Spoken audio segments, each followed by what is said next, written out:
नमस्कार, अनस्क्रिप्टेड भी देखे देखना शुरू कर चुके हैं आप और मैं हूँ आपके साथ क्षितिज अरोड़ा और मेरे साथ मौजूद हैं मेरे साथी अनुराग। और आज हम चर्चा करेंगे वाराणसी लोकसभा सीट को लेकर। वाराणसी लोकसभा सीट इस बार चर्चा में है। चर्चा में तो खैर हमेशा ही रहती है क्योंकि 2 बार से प्रधानमंत्री नरेंद्र मोदी इसी सीट पर सांसद हैं और इसी सीट पर इस बार दोबारा से प्रत्याशी हैं। लेकिन चर्चा का विषय इस बार इसलिए है क्योंकि इस बार इस सीट पर मोदी वर्सेस मोदी होने जा रहा है। अब आप सोच रहे होंगे कि शायद मेरे से यहाँ पर कोई गलती हो गई है, लेकिन गलती मेरे से नहीं हुई है। दरअसल श्याम रंगीला जो कि एक कॉमेडियन है और एक मिमिक्री आर्टिस्ट हैं, जो कि नरेंद्र मोदी और राहुल गांधी की मिमिक्री करने के लिए जाने जाते हैं, वो इस बार इस सीट से निर्दलीय चुनाव लड़ने जा रहे हैं। श्याम रंगीला से जब ये पूछा गया कि वो चुनाव क्यों लड़ रहे हैं, तो उनका जवाब सामने आया कि जिस तरह से इंदौर में, सूरत में जैसे नामांकन वापस लिए गए विपक्षी पार्टियों द्वारा बीजेपी के खिलाफ, इसीलिए वो इस सीट से, वाराणसी से प्रधानमंत्री नरेंद्र मोदी के सामने चुनाव लड़ेंगे, ताकि इस सीट से कोई नामांकन वापस न ले ले। अनुराग, आपका बहुत स्वागत है और इस बार धन्यवाद आपका। मोदी वर्सेस मोदी होने जा रहा है वाराणसी में। आप इसको कैसे देखते हैं? देखिए, आपने बिल्कुल ठीक कहा कि वाराणसी के अंदर मोदी वर्सेस मोदी होने जा रहा है, क्योंकि श्याम रंगीला वो नरेंद्र मोदी की मिमिक्री करते हैं, उनकी एक्टिंग करते हैं और तमाम तरह की वीडियो उनकी यूट्यूब पर, सोशल मीडिया पर वायरल होती रहती है। आपने देखा होगा कि एक बार वो जिस प्रकार मोदी जी गए थे कैमरा-वैमरा के साथ, फुल तैयारी के साथ जंगल में घूमने सफारी के, उसी प्रकार श्याम रंगीला भी वहीं अपने आस-पास के इलाकों में इसी प्रकार उन मोदी की मिमिक्री करते हैं, उनकी एक्टिंग करते हैं और उसी तरह की वेशभूषा धारण करके और मोदी की बिल्कुल हूबहू नकल करने का प्रयास करते हैं और जिसमें वो 100% सच भी है। जब वाराणसी सीट पर कांग्रेस की तरफ से या फिर हम कहें कि इंडिया गठबंधन के उम्मीदवार के तौर पर अजय राय ने पर्चा भरा था, तो लग रहा था कि मोदी और अजय राय में टक्कर है। परंतु एकदम से जब श्याम रंगीला ने ऐलान किया कि वो वाराणसी सीट से लोकसभा का निर्दलीय चुनाव लड़ रहे हैं, तो ये मामला देखिए मैं टक्कर तो नहीं मानूँगा क्योंकि नरेंद्र मोदी की टक्कर में वाराणसी सीट पर कोई नहीं है। इसमें कोई दो राय नहीं है। बिल्कुल, परंतु ये वाराणसी लोकसभा सीट पहले भी चर्चा में थी परंतु श्याम रंगीला के आने से ये और ज़्यादा चर्चा में है। हम इसे हँसी-मज़ाक में नहीं लेना चाहिए। श्याम रंगीला ने बहुत बड़े कदम उठाया है। आप उनकी कॉमेडियन ना दे उन्हें कॉमेडियन के तौर पर देखें, परंतु उनके संविधान के प्रति कहें लोकतंत्र के प्रति के एक जो उनकी इच्छा है, एक जो उनकी जिज्ञासा है, जो उनकी चिंता है, उसको समझिए आप। जिस प्रकार सूरत में पर्चे वापस ले लिए गए कांग्रेस की तरफ से, कांग्रेस के जो प्रत्याशी हैं उन्होंने वापस ले लिए। इंदौर में पर्चे वापस ले लिए गए। तो कहीं न कहीं श्याम रंगीला की बात गंभीर है, कि जब लोकतंत्र में सभी पार्टियाँ मिलकर चुनाव लड़ती हैं, सभी के खिलाफ उम्मीदवार होते हैं, कोई गठबंधन में चुनाव लड़ता है, कोई निर्दलीय तौर पर चुनाव लड़ता है। लोकतंत्र की खूबसूरती तो इसी बात में कि हर सीट पर कई उम्मीदवार हों, तो जनता जिस उम्मीदवार को ज़्यादा पसंद करेगी, जिसको ज़्यादा वोट मिलेंगे, वो चुन के आएगा, वो जनता का प्रतिनिधित्व करेगा।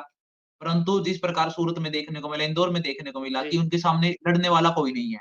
तो श्याम रंगीला भले ही उनके ऊपर ये भी अब जी, कहने लगे कि वो आम आदमी पार्टी से जुड़े हुए हैं, ये जुड़े हैं, परंतु आप उनकी गंभीरता को समझिए, कि लोकतंत्र में चुनाव लोकतंत्र की जी, खूबसूरती तभी है जब सामने कोई विपक्ष वाला तो हो लड़ने के लिए कम से कम। क्या पता कब अजय राय शामिल हो जाए भाजपा में, वहाँ से भी पर्चा वापिस हो जाए, नामांकन हुआ उनका भी अपना वो नामांकन वापिस ले ले। इस बात का थोड़ी पता होता कुछ।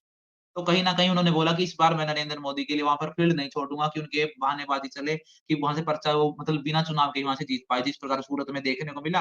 कहीं न कहीं हम इसे हँसी-मज़ाक से हटकर हमें लोकतंत्र की चिंता करने वाले जो लोग हैं, संविधान की चिंता करने वाले लोग हैं, को कहीं न कहीं श्याम रंगीला को लोकतंत्र की चिंता है, उसको चिंता है कि कहीं न कहीं जिस प्रकार का भारत में हमारे यहाँ चुनाव के नियम हैं या फिर कायदे-कानून है कि कोई भी प्रत्याशी पहले अपना पर्चा भरता है, उसका पर्चा जमा हो जाता है, फिर वो अपनी मर्ज़ी से भी नामांकन वापिस ले सकता है। ये तो कहने की बात है कि कागज़ों जी। में लिखी बात है कि तो संविधान है, ये नियम है। परंतु सबको पता है कि पर्चे कैसे भरे जाते हैं और उस बाद में वापिस कैसे लिया जाता है, किस दबाव में, किस उसमें, किस संदर्भ में वो पर्चे वापिस लिए जाते हैं। ये किताबी कैमरे के आगे कहने की बातें नहीं होती, उनको सब जनता जानती है कि पर्चे कैसे वापिस लिए जाते हैं। बिल्कुल, बिल्कुल अनुराग। अभी मैं एक ट्वीट देख रहा था श्याम रंगीला का कि उन्होंने लिखा कल गाँव के बड़े बुजुर्गों, युवा साथियों ने माला पहनाकर और मिठाइयाँ बाँटकर आशीर्वाद दिया और मेरा उत्साह बढ़ाया। ये मुझे भावुक कर देने वाले क्षण हैं। गाँव से जीत लेके निकले हैं सफर पर। तो इसको लेकर लोगों ने काफ़ी ट्विटर पर उनका मज़ाक भी बनाया कि ज़रा से लोगों के साथ वो चर्चा कर रहे हैं, उनको ज़रा से लोगों के साथ उनके सामने भाषण दे रहे हैं तो लोग काफ़ी इसका मज़ाक भी उड़ा रहे हैं। लेकिन मेरे हिसाब से मैं भी अगर इसमें अपनी टिप्पणी देना चाहूँ, तो मेरे हिसाब से श्याम रंगीला ने एक बहुत बड़ा कदम उठाया है लोकतंत्र के लिए। क्योंकि जिस तरह से हमने देखा कि अ, सूरत में पर्चे वापस हुए, इंदौर में पर्चे वापस हुए, एक तरफ ओडिशा के पुरी में जहाँ पर संबित पात्रा के खिलाफ सुचारिता मोंटी ने अपना नामांकन वापस किया कि हमारी सरकार वो हमारी पार्टी हमें फंड नहीं दे पा रही है। तो एक ये मेरे हिसाब से ये बहुत बड़ा कदम है।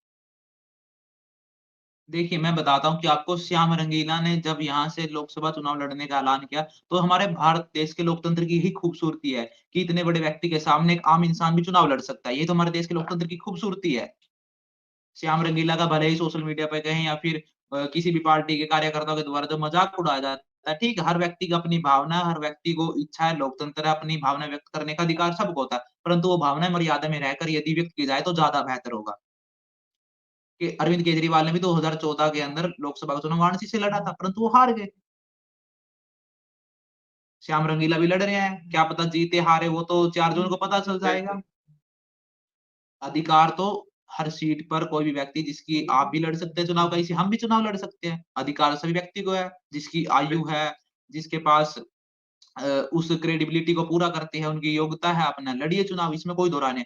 परंतु जिस प्रकार का माहौल देश में बनाने की जो तैयारी चल रही है कि किसी भी अगर कोई इससे कहीं न कहीं जो भी नौजवान राजनीति में आना चाहते हैं, उनका हौसला कहीं न कहीं कम होता हुआ दिखाई देता है। आप श्याम रंगीला की टक्कर देखिए, कोई व्यक्ति जो आज के दौर में प्रधानमंत्री के खिलाफ कुछ नहीं बोलता। अगर बोल देता तो जेल चला। उस दौर में बिल्कुल, वो प्रधानमंत्री की मिमिक्री करके उनकी जो किए गए वादे थे, उनकी याद दिलाने का काम करता है। एक आपने देखा होगा कि बिल्कुल, जब पेट्रोल के दाम एकदम से बढ़े, डीज़ल के दाम बढ़े, तो श्याम रंगीला ने राजस्थान के अंदर कोई पेट्रोल पंप था, उसपे वीडियो बनाई। वो वीडियो खूब वायरल हुआ। तो उसके बाद पेट्रोल मालिक ने उनको बोल दिया कि आपने कैसे बना लिया? तब माफ़ी माँगी, ये हमने माँगी है। उसके हमने बाद कई उनके सारे खिलाफ दर्ज हुई थी। हमने कई सारे वीडियो देखे, उनके इंटरव्यूज़ देखे, तो उसमें वो कहते हैं कि मैं तो 2014 तक प्रधानमंत्री नरेंद्र मोदी का एक तरह से फ़ैन था। लेकिन आज 2024 में मेरे को उनके खिलाफ ही चुनाव लड़ने की नौबत आ रही है, तो कुछ वजह होगी। तो यही उन्होंने वजह दी कि मैं लोकतंत्र के लिए ये चुनाव लड़ रहा हूँ। जी, बिल्कुल। भारत में वर्तमान स्थिति में मोदी सरकार ने जो नारा दिया है या कहें भाजपा ने नारा मेरे को लगता है कहीं न कहीं भाजपा से बड़ा तो मोदी हो चुका है वर्तमान में, इसमें कोई दो राय नहीं है। क्योंकि आप कहीं भी जाइए, भाजपा तो नाम ही नाम भाजपा यानी कि मोदी, मोदी यानी कि भाजपा, दोनों में अंतर समझिए। अब की बार 400 पार मोदी सरकार।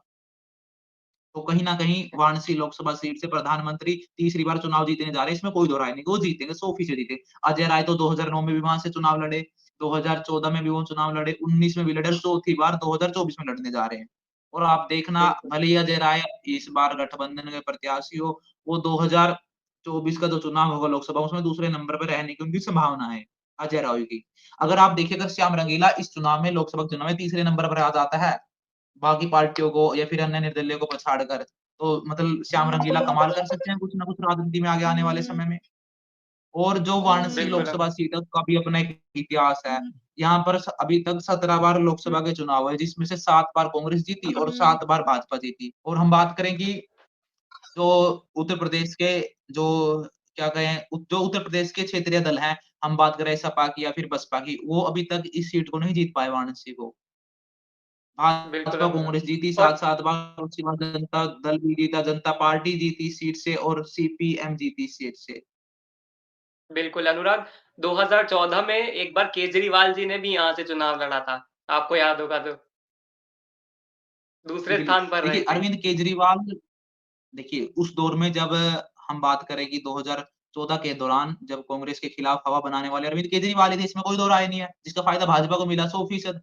अन्ना आंदोलन की बात बिल्कुल, करें, लोकपाल की बात की इन्होंने, 2014 में उन्होंने वहाँ से लोकसभा चुनाव लड़ा, वो दूसरे नंबर पर रहे मोदी के खिलाफ। जब बिल्कुल नरेंद्र अनुराग। मोदी के खिलाफ वो क्योंकि 2014 में देखिए पहली बात तो सत्ता विरोधी लहर थी, दूसरी बात नरेंद्र मोदी को भाजपा ने बिल्कुल फ्रंट पे खेल लिया। फ्रंट पे खिलाने का काम किया नरेंद्र मोदी को, भाजपा ने अपने तमाम बड़े-बड़े नेताओं को साइडलाइन कर दिया गया। मुरली मनोहर जोशी की बात करें, लाल कृष्ण आडवाणी की बात करें हम। बिल्कुल, बिल्कुल। अनुराग, मेरे जब को हम लग वाराणसी की बात करते हैं, तो हमारे दिमाग में घाटों की याद आती है और उसके अलावा मंदिरों की बात आती है। एक ज्ञानवापी को लेकर यहाँ पर मसला है, ज्ञानवापी मस्जिद को लेकर। तो ये क्या ये तो ख़ैर हम यही कहें कि प्रधानमंत्री नरेंद्र मोदी वहाँ से चुनाव जीतने जा रहे हैं। लेकिन एक हवा उसको लेकर वाराणसी में ज्ञानवापी मस्जिद को लेकर ये भी एक चुनाव का मुद्दा वहाँ पर देखने को मिलेगा। देखिए, हर हर पार्टी अपनी विचारधारा पे चुनाव लड़ती है, इसमें कोई दो राय नहीं है। भाजपा की विचारधारा साफ है, इंडिया गठबंधन की बात करें, फिर हम सपा कांग्रेस की बात करें, उनकी विचारधारा साफ है। तो मेरे को नहीं लगता कि वहाँ पर वाराणसी में उनका कोई भी धार्मिक या फिर हम कहीं कोई जातीय संगठन काम करेगा। वहाँ पर भाजपा 100% नरेंद्र मोदी जीतेगा, इसमें कोई दो राय नहीं है। आप देखिए जब भी कोई वीआईपी लोग किसी भी सीटों से चुनाव लड़ते हैं, तो मतलब ये वो समीकरण हो जाता है कि बाकी तो चुनाव के नतीजे जब 4 जून को आएँगे तभी पता लगेगा। परंतु कहीं न कहीं एक लहर होती है, एक भावना होती है जो उसके पक्ष में हो जाती है। आप किसी को भी टिकट देकर वहाँ से खड़ा कर दिया, आज मोदी का नाम इतना बड़ा हो चुका है कि मोदी लगभग देश में मेरे को लगता है ज़्यादातर सीटों पर भाजपा की तरफ से नरेंद्र मोदी चुनाव लड़ रहे हैं। तो वाराणसी तो उनकी बिल्कुल, खुद की बिल्कुल सीट है। आप देख रहे हैं कि अमेठी से राहुल गांधी वहाँ चले गए रायबरेली अब। जी, वही और हमने इस पे नरेंद्र पहले मोदी भी जी चर्चा गुजरात करी से थी, आ गए, प्रधानमंत्री वाराणसी से नरेंद्र लड़े मोदी क्योंकि हर सीट से ऐसा लग रहा है कि चुनाव लड़ रहे हैं। हमने इस पे पहले भी चर्चा करी थी अनुराग। और अनुराग आप 2014 के बाद से वाराणसी में क्या बदलाव देखते हैं? मतलब अगर हम खाली प्रधानमंत्री को अगर अलग रखकर देखें, तो वहाँ पर आप देखते हैं कि विकास पहले से बहुत एकदम तेज़ गति से हुआ है या फिर आप कहेंगे कि विकास में थोड़ी धीमी गति थी? विकास तो होगा क्योंकि प्रधानमंत्री का क्षेत्र है। देखिए, जब हम धरातल पर जाएँगे तब हमें जनता के जो बुनियादी मुद्दे हैं उनकी समझ होगी। ये टीवी की हवा और अखबारों के पन्नों के देखने से तो भारत वैसे भी विकसित है। जब हम धरातल पर जाएँगे वहाँ के देखिए ज्ञानव्यापी की बात करें या फिर हम क काशी कॉरिडोर की बात करें, तो जब से भाजपा सरकार आई तो भाजपा सरकार ने काशी कॉरिडोर बनाने का काम किया। उस मंदिर के गलियारे को सजाकर, सँवार कर अपने जिन लोगों की उसमें आस्था है, उनको प्रति कहीं न कहीं भाजपा की उन व्यक्तियों के जिनकी उस मंदिर में कहें हम उसमें गलियारे में आस्था है, मंदिर में काशी विश्वनाथ में, तो कहीं न कहीं जिन व्यक्ति की उनमें आस्था वो भाजपा को वोट देंगे, 100% देंगे क्योंकि जो चीज़ पहले नहीं कर पाई कांग्रेस की सरकार कहें या फिर पिछली सरकार वो भाजपा ने कर दिया तो वो तो वोट देंगे भाजपा को, इसमें कोई दो राय नहीं है। भाजपा का एजेंडा साफ है, भाजपा अपनी विचारधारा में चुनाव लड़ती है और जबकि कांग्रेस अपनी विचारधारा में चुनाव नहीं लड़ पा रही। कांग्रेस की विचारधारा सेक्युलर है। क्या कांग्रेस सेक्युलर है? हम बात करें अयोध्या की। अयोध्या में कांग्रेस की तरफ से कोई बड़ा नेता नहीं गया, क्यों? व्हाय? अगर कांग्रेस इतनी ही सेक्युलर होती, कांग्रेस सभी धर्मों का सम्मान करना चाहिए। कांग्रेस कहती है कि हम सेक्युलर है। सेक्युलर पार्टी तो हर जगह जाना चाहिए। आप यहाँ भले ही कहीं ना जाएँ, पर अगर जाएँ तो सभी जगह जाएँ। बाद में राहुल गांधी जी, अलग-अलग मंदिर में जाते हैं, तो मेरे को लगता है कहीं न कहीं भाजपा को कांग्रेस काउंटर नहीं कर पाती। भाजपा के पास एक ना एक हथियार है। एक आपने बात सुनी थी प्रधानमंत्री के कुछ बयानों की चर्चा करते हैं हम। हम बात करें कि प्रधानमंत्री ने मंगलसूत्र के ऊपर कहा होगा या फिर जिनके ज़्यादा बच्चे हैं, उनके ऊपर कटाक्ष किया होगा कि कांग्रेस सरकार आ जाएगी तो ये हो जाएगा, ये हो जाएगा। तो तमाम कांग्रेस में सैम पित्रोदा जैसे नेता हैं जिनके बयान आने के बाद विरासत कर जैसे प्रधानमंत्री के दावों को वो पुख्ता कर देते हैं। तो कांग्रेस अपने बिल्कुल, आप बिल्कुल। बैकफुट पे चली जाती है। आप कल्पना कीजिए 2014 के बाद से कांग्रेस उत्तर प्रदेश में कहीं न कहीं बची ही नहीं है। उनको बूथ पर एजेंट बनाने के लिए व्यक्ति नहीं मिल रहे कांग्रेस को। ये तो समाजवादी पार्टी के साथ इनका गठबंधन हो गया, इस बार ये 17 सीटों पर उत्तर प्रदेश में चुनाव लड़ रहे हैं। जी। अनुराग हम एक बार अजय राय पर फिर से वापस आते हैं। अजय राय का ये वाराणसी से चौथा मतलब लगातार अब चौथा चुनाव होने जा रहा है। इससे पहले वो मुरली मनोहर जोशी के खिलाफ 2009 में हारे, इसके बाद 2 बार प्रधानमंत्री नरेंद्र मोदी के खिलाफ 2014 और 19 में हारे। लेकिन उसके बावजूद उनको अजय राय को 2024 में कांग्रेस की तरफ से टिकट दिया गया। ठीक मैंने कल परसों हमारे वीडियो में हमने बात करी थी कि जेपी अग्रवाल का ये 10वां लोकसभा चुनाव है। ऐसे में क्या कहीं कांग्रेस की तरफ से सिर्फ एक पुराने नेताओं को देखकर टिकट बँटवारा किया जाने लगा है? कोई नया नेता कांग्रेस की तरफ से सामने नहीं आता जो पुराने नेताओं को हटाकर नया जोश जो कांग्रेस में भर सके? देखिए, ये बात मैंने पहले भी की थी कि कांग्रेस जो जनता के बुनियादी मुद्दे की बात करे या फिर जो कांग्रेस के कार्यकर्ता हैं, फिर जो लोकल नेता हैं, उनकी बात को नकार कर कांग्रेस सिर्फ महज़ एसी के कमरे में बैठ के फैसला लेती है। ये मैं बात हवा में नहीं कह रहा। अजय राय 2009 में हारे, 14 में हारे, 19 में हारे और 24 में भी हारेंगे, लिख के ले लीजिए आप। ये तो जी, समाजवादी पार्टी के साथ इनका गठबंधन है, कहीं न कहीं अपनी ज़मीन बचा लेगी कांग्रेस उत्तर प्रदेश के अंदर। वरना अगर इनका समाजवादी के साथ गठबंधन नहीं होता, तो उत्तर प्रदेश के अंदर ये अपनी ज़मीन नहीं बचा पाएँगे। जी, 2022 के विधानसभा चुनाव कांग्रेस लड़ी, कितनी सीटें आई उनकी? कितने एमएलए बने? महज़ 2। देखिए, देश बिल्कुल। की सबसे बड़ी पार्टी होती थी कांग्रेस, इतने साल देश पे राज किया और उसकी उत्तर प्रदेश कहते हैं कि जिसने उत्तर प्रदेश को जीत लिया, उसने दिल्ली को जीत लिया। उस उत्तर प्रदेश में उस कांग्रेस की ये हालात होगी कि वो महज़ विधानसभा की 2 सीटों पर सिमट गई। बिल्कुल, क्षेत्रीय पार्टियाँ तो छोटी पार्टियाँ हैं, हम कहें क्षेत्रीय पार्टी की बात करें, जैसे लोकदल की बात करें या फिर संजय निषाद की पार्टी की बात करें या फिर हम ओम प्रकाश राजभर की पार्टी की बात करें, वो पार्टियाँ भी इनसे ज़्यादा सीटें ले चुकी है। बिल्कुल। प्रियंका अनुराग गांधी अब कहीं न इसको कहीं जी, जी कुछ कह प्रियंका रहे हैं गांधी अनुराग कहीं न आप? कहीं कांग्रेस को मजबूत करने का काम कर रही है उत्तर प्रदेश के अंदर। वो अमेठी में भी प्रचार कर रही है, रायबरेली में प्रचार करेगी और तमाम वाराणसी की सीटों पर भी वो उत्तर प्रदेश में प्रचार करने का काम कर रही है। परंतु प्रियंका गांधी के क्या प्रचार करने से वो वोटों में बदल जाएगा? देखिए, कोई भी व्यक्ति जब किसी पार्टी का बड़ा नेता जाता है, उसके लिए स्टेज वहाँ पर तैयार कर दिया जाता है। वो जाता है, भाषण दे के आ जाता है। भीड़ देखने के लिए आती है किसी भी नेता को, वो भले ही किसी पार्टी का हो, परंतु क्या वो भीड़ वोट में बदल पा रही है कांग्रेस?